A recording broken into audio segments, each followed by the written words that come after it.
हमारी आज की कहानी एक सुपर नेचुरल एंटिटी के बारे में है जो छोटे मासूम बच्चों को अपना शिकार बनाती है।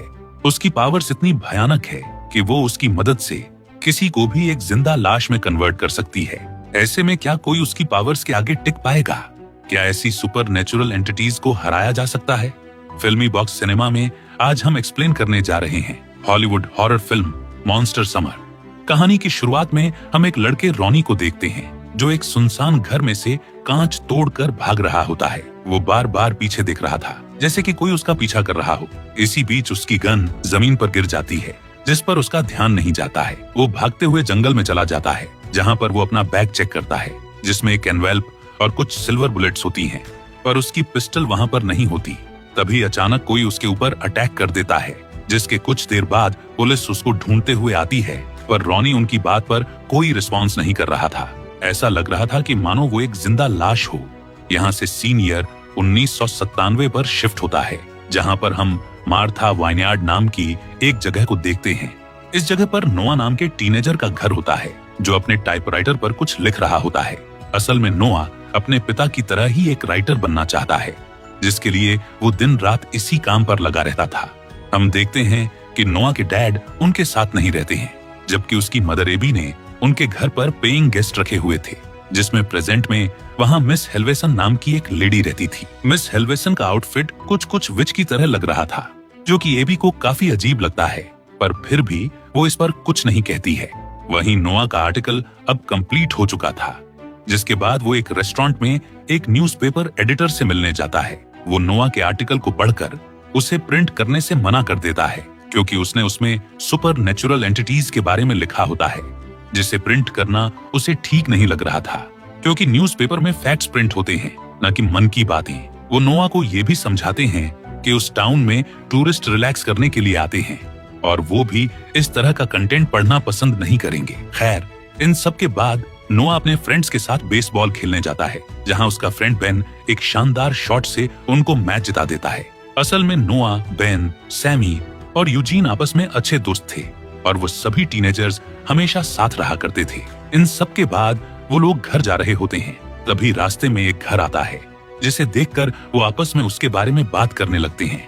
असल में उस घर के ओनर के बारे में ऐसी अफवाह थी कि उसने पूरी फैमिली को मारकर अपने गार्डन में दफना दिया है और इसलिए जो आदमी अब वहाँ पर रहता है वो कभी भी उस घर से बाहर नहीं आता है। वो उन सभी को उस घर में ले गया था। बाहर से वो लोग देखते हैं कि वो आदमी कुछ काम कर रहा है, जिसके बाद वो लोग चुपके से घर में घुस जाते हैं और छानबीन करने लगते हैं। तभी वो आदमी अंदर आने लगता है जिसे देखकर सभी बच्चे वहां से चिल्लाते हुए भाग जाते हैं, पर इस हड़बड़ी में नोआ का स्कूल बैग उसी घर में रह जाता है। अब वो उसे वापस लेने तो नहीं जा सकता था, इसलिए वो सभी लोग अपने अपने घर चले जाते हैं। उस रात बेन नोआ से मिलने आता है जो उसको बताता है कि आज रात वो अपनी गर्लफ्रेंड एली के साथ जंपिंग ब्रिज पर स्विमिंग करने जा रहा है। जिसके बाद हम देखते हैं कि एली और बेन रात में स्विमिंग करने के लिए जाते हैं। वो लोग पूल में एंजॉय कर ही रहे होते हैं कि तभी वहाँ पर एक अजीब सी लेडी आ जाती है। वो उन लोगों से कहती है कि रात में बच्चों को स्विमिंग नहीं करनी चाहिए, जिसके बाद अचानक वो खुद भी उस पूल में कूद जाती है। ये देखकर बेन और एली घबरा जाते हैं और उस पूल से बाहर निकलने की कोशिश करने लगते हैं, जिसमें एली तो कामयाब हो जाती है पर बेन को कोई पानी में खींच लेता है और तभी एली को पानी के अंदर एक व्हाइट लाइट दिखती है, जिसके बाद वो डर कर वहाँ से भाग जाती है। अगली सुबह नोआ देखता है कि कोई उसका बैग उसके घर के बाहर रख कर गया है जिसमें नोआ को एक बुक भी मिलती है। ये सब देखकर वो समझ जाता है कि उस आदमी के बारे में जो भी अफवाह थी वो सब गलत है।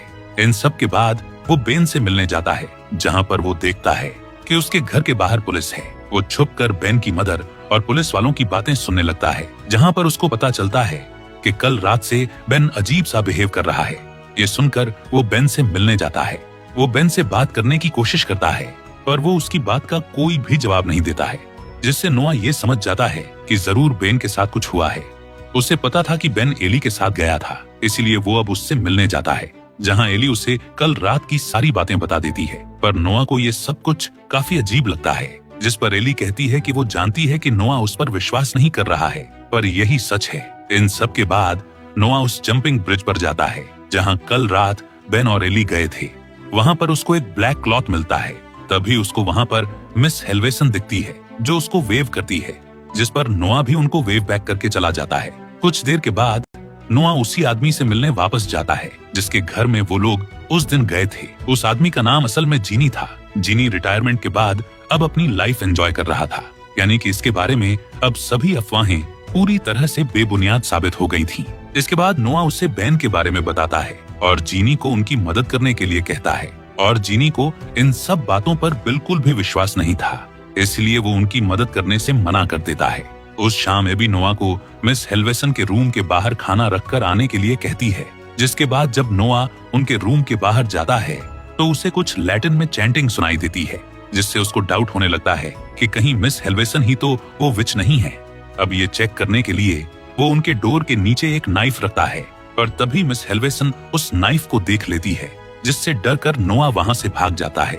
वहीं दूसरी ओर जिनी अपने घर पर बैठकर अपने बेटे की वीडियोस देख रहा होता है कि तभी अचानक उसको टेलीविजन पर बेन दिखता है, जिसके बारे में नोआ ने उसको बताया था।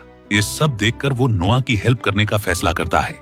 अब अगले सुबह जीनी नोआ से मिलने के लिए बेसबॉल कोर्ट जाता है, जहां नोआ अपने फ्रेंड्स के साथ होता है। इसके बाद वो नोआ के साथ बेन से मिलने जाता है, जहां पर वो उसको एग्जामिन करता है। असल में जीनी को नोआ की बात पर बिल्कुल भी विश्वास नहीं था, पर उसको ये विश्वास था कि शायद इस जगह पर कुछ ना कुछ गड़बड़ जरूर है। उस शाम हम मिस हेल्वेसन को देखते हैं, जो एक छोटी बच्ची से बात कर रही थी। तभी वो उसको कहती हैं कि उसको हमेशा अच्छी बातें ही करनी चाहिए, जिसके बाद से वो बच्ची अच्छी बातें करने लग जाती है। ये सब देखकर नोआ और एबी काफी हैरान हो जाते हैं, क्योंकि ये बिल्कुल एक ब्लैक मैजिक की तरह था। इन सब के बाद नोआ यूजीन और सैमी को अपने घर बुलाता है और उन्हें अपनी विच वाली थ्योरी के बारे में बताता है, जो सुनकर यूजीन और सैमी भी उस पर बिलीव नहीं करते हैं। वहीं दूसरी ओर हम एक पार्टी को देखते हैं, जहां एक लड़की कुछ बच्चों के साथ एंजॉय कर रही होती है। तभी वो फ्रैंक नाम के लड़के के करीब आ जाती है। फ्रैंक भी उसकी बातों में आ जाता है, जिसके बाद वो उसको जंगल में ले जाती है। तभी फ्रैंक उससे कहता है कि उन लोगों को वहाँ पर नहीं आना चाहिए था, और तभी हम देखते हैं कि उसके हाथ अचानक से बदलने लगे हैं, और तभी वहाँ पर एक बहुत बड़ा ब्लास्ट हो जाता है। अगली सुबह नोआ टेलीविजन देख रहा होता है, जहाँ उसको फ्रैंक के बारे में पता चलता है, जो कि बाकी लोगों की तरह बेसुध हो चुका था। ये सब देखकर नोआ जीनी के साथ उस जगह को इन्वेस्टिगेट करने के लिए जाता है। उनको वहाँ पर एक बड़ा होल मिलता है, जो वहाँ पर उस माइंड ब्लास्ट की वजह से हुआ था। तभी नोआ को वहाँ पर एक टूटी हुई ब्रूम और वैसा ही एक काला कपड़ा मिलता है, जैसा कि उसको बेन वाली लोकेशन से मिला था। वापस आकर नोआ ये सारी बातें यूजीन और सैमी को बताता है, जिसके बाद वो लोग विचेस के बारे में रिसर्च करना शुरू करते हैं। उस रात नोआ अपने टेलीस्कोप से मिस हेल्वेसन के रूम के अंदर देख रहा होता है, और तभी मिस हेल्वेसन उसको ऐसा करते हुए देख लेती हैं, जिससे नोआ घबरा जाता है, पर वो हार नहीं मानता है। मिस हेल्वेसन की गैर मौजूदगी में वो उनके रूम की तलाशी लेने लगता है, जिस पर उसको वही काला कपड़ा मिलता है जो उसे सारी लोकेशंस पर मिला था, जिससे उसका मिस हेल्वेसन पर शक और भी गहरा हो जाता है। पर तभी उसे मिस हेल्वेसन के वापस आने की आवाज सुनाई देती है, जिससे वो उनके क्लोजेट में छुप जाता है। अगली सुबह जब मिस हेल्वेसन काम से कहीं जाने लगती हैं, तो नोआ और उसके दोस्त मिस हेल्वेसन का पीछा करने लगते हैं, जिससे वो लोग एक ऑडिटोरियम पर पहुंच जाते हैं। वहां मिस हेल्वेसन बैक स्टेज पर एक बच्चे को पकड़कर अपने साथ ले जा रही होती हैं, जो देखकर नोआ और उसके दोस्त उनको धक्का देकर जमीन पर गिरा देते हैं और उन पर होली वाटर डालने लगते हैं। पर इन सब से मिस हेल्वेसन को कुछ भी नहीं होता है। असल में मिस हेल्वेसन बच्चों के ऊपर एक बुक लिख रही थी, जिसे प्रमोट करने के लिए वो यहाँ पर आई थी, पर नोआ और उसके दोस्तों की वजह से सब कुछ खराब हो गया था। इन सब से नाराज होकर मिस हेल्वेसन नोआ के घर से सारा सामान लेकर चली जाती है। ये सब देखकर एबी नोआ पर काफी नाराज होती है, क्योंकि नोआ की वजह से उसके इस इनकम के सोर्स पर बुरा असर पड़ता है। इन सब से परेशान होकर नोआ भी जीनी के घर जाता है, जहाँ पर वो नोआ को अपने बचपन के बारे में बताता है कि जब वो छोटा था तब उसकी माँ ने भी एबी की तरह ही उसको घर से निकाल दिया था। जिसके बाद वो उसको अपनी शादी के बारे में भी बताता है, और ये भी बताता है कि उसका कभी एक बच्चा भी था। एक बार वो अपने बच्चे के साथ एक रोड ट्रिप से वापस आ रहा था, जिस बीच उसके बच्चे को किसी ने किडनैप कर लिया था, और वो उसको आज तक नहीं मिल पाया है। ये सब सुनकर नोआ को उसके लिए काफी बुरा लगता है। खैर, अब जीनी उसको अपनी रिसर्च दिखाता है। वो उसे कहता है कि पिछले कुछ समय से उनके टाउन के बहुत से बच्चों के साथ वो हादसा हुआ है। जिसके बाद वो नोआ से कहता है कि उनको जल्द से जल्द उस विच के बारे में पता लगाना होगा और टाउन के लोगों को आगाह भी करना होगा ताकि अब कोई भी ट्रेजेडी ना हो। वहीं दूसरी ओर हम एक ब्लू कलर की कार को देखते हैं जो एक छोटी बच्ची के पास से गुजरती है। उसको भी वो बाकी लोगों जैसा बना देती है, जिससे ये तो क्लियर हो जाता है कि वो ब्लू कलर की कार असल में उसी विच की है। उधर नोआ और जीनी टाउन के लोगों को इस बारे में बताने के लिए एक न्यूज़पेपर एडिटर और पुलिस ऑफिसर से मिलने के लिए जाते हैं, जहां जीनी उन सभी को कन्विंस करने की कोशिश करता है कि इस टाउन में बहुत सी अनयूजुअल चीजें हो रही हैं, इसलिए उन्हें टाउन के लोगों को बचाने के लिए एक आर्टिकल इस बारे में निकालना चाहिए, जिस पर वो एडिटर उसका मजाक बनाने लगते हैं। तभी वहाँ पर नोआ आ जाता है और उन्हें उस विच के बारे में बताने लगता है, जिससे सभी को यकीन हो जाता है कि नोआ और जीनी दोनों ही बेकार की बातें कर रहे हैं। अब तक जीनी बिना किसी सुपर नेचुरल एंटिटी के जिक्र किए ही उनको समझाने की कोशिश कर रहा होता है, पर जब नोआ वहाँ पर आकर विचेस की बात बताता है तो जीनी भी उसका सपोर्ट नहीं करता है। अब जीनी की ये बात सुनकर नोआ को बहुत बुरा लगता है, क्योंकि उसे अब तक लग रहा था कि एटलीस्ट जीनी तो उसके ऊपर विश्वास कर रहा है। इसके बाद नोआ बाहर जाता है, जहां उसे उसके दोस्त यूजीन और सैमी मिलते हैं। वो उन दोनों से पूछता है कि क्या उनको उस पर बिलीव है, जिस पर वो कहते हैं कि उनके पेरेंट्स ने भी उन्हें नोआ से दूर रहने के लिए कहा है। ये सब सुनकर नोआ को और भी ज्यादा बुरा लगता है और वो अपनी सभी रिसर्च फाइल्स को लेकर समुद्र किनारे चला जाता है। वो उनको वहीं पर फेंक देता है, क्योंकि जब कोई उस पर विश्वास नहीं कर रहा है तो आखिर उन सब चीजों का क्या ही फायदा है। अगले दिन नोआ बेसबॉल कोर्ट जाता है। वहाँ वो देखता है कि उसका दोस्त बेन पहले की तरह एक भी शॉट नहीं खेल पा रहा था। उस शाम जब यूजीन घर जा रहा होता है तब वही ब्लू कार उसका पीछा कर रही होती है। कुछ देर के बाद नोआ उसी रास्ते से होकर गुजरता है और देखता है कि यूजीन का बैग और साइकिल वहाँ पर पड़े हुए हैं, जिससे वो अपने दोस्त की मदद करने के लिए जंगल की तरफ भागता है, जहाँ पर उसको यूजीन एक पेड़ के पास डरा हुआ मिलता है। और तभी वो विच उसके सामने आ जाती है, जो नोआ से कहती है कि उसको बार बार उसके रास्ते में नहीं आना चाहिए, जिससे वो दोनों डर कर वहाँ से भागने लगते हैं। तभी यूजीन नोआ से कहता है कि ये सब उसकी ही वजह से हुआ है और वो उसको खुद से दूर रहने के लिए भी कहता है। इसके बाद जब नोआ घर वापस जा रहा होता है तो उसके पीछे वही ब्लू कार आने लगती है, जिससे घबराकर वो जीनी के घर चला जाता है और उसको सारी बात बता देता है। यहाँ जीनी भी उससे उसके रेस्टोरेंट वाले बिहेवियर के लिए माफी मांगता है। ये सुनकर नोआ उससे पूछता है कि क्या सच में उसे उस पर बिलीव नहीं है, जिस पर जीनी उसको अपनी पास्ट की बहुत सी रिसर्चेस दिखाता है, जिससे ये प्रूव होता है कि इंग्लैंड के अलग अलग पार्ट से इस तरह के कई सारे बच्चे गायब हुए थे। यहाँ जीनी उसको रॉनी के बारे में भी बताता है, जो कि वो पहला लड़का था जिस पर उस विच ने अटैक किया था। जीनी नोआ को ये भी बताता है कि वो कल उससे मिलने जा रहा है। इन सब के बाद नोआ अपने घर जाता है, जहाँ एबी उसे उसके डैड की कुछ पुरानी चीजें दिखाती है। वहीं दूसरी ओर हम जीनी को देखते हैं, जिसके टेलीविजन पर अचानक से उसकी वाइफ और बच्चों की एक वीडियो आने लगती है। यहाँ उसका बच्चा उससे ये पूछ रहा होता है कि आखिर जीनी उसको लेने अभी तक क्यों नहीं आया है। ये सब देखकर जीनी बहुत ही शॉक्ड हो जाता है। वहीं नोआ जब अपने रूम में होता है तो उसके साथ भी कुछ पैरानॉर्मल चीजें होने लगती हैं और उसे विच की तरफ से एक डरावना मैसेज भी रिसीव होता है। अगले दिन जीनी रॉनी से मिलने के लिए जाता है, पर रॉनी उसकी बातों का कोई भी रिस्पॉन्स नहीं दे रहा होता है। तभी जीनी को रॉनी के रूम में कुछ फोटोज और एक मैप मिलता है, जिसको स्टडी करने पर उसको एक शॉकिंग ट्रुथ पता चलता है। वहीं दूसरी ओर हम नोआ को देखते हैं, जो अपने फ्रेंड्स के साथ बेसबॉल खेल रहा होता है। तभी उसे अंपायर के शू पर रेड एलगी लगा हुआ दिखता है, जिससे उसको कुछ डाउट होता है।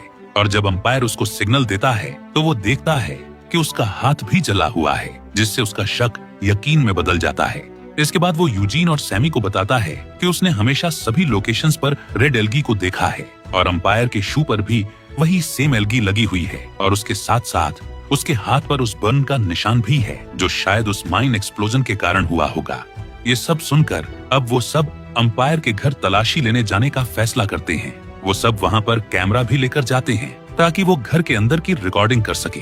वहाँ पर उनको उन सारे बच्चों की फोटोज मिलती हैं जो अब तक विच का शिकार हुए थे, जिनमें से एक फोटो नोआ की भी थी। तभी अचानक कोई उनको पीछे से आकर बेहोश कर देता है और जब उन सभी की आंखें खुलती हैं तो वो देखते हैं कि अंपायर ने उनको बांध कर रखा हुआ है और अब वो 2 नाइफ के साथ उनकी तरफ बढ़ रहा है। वो सबसे पहले नोआ को अपना शिकार बनाता है और उसको खींचकर दूसरे रूम में लेकर चला जाता है।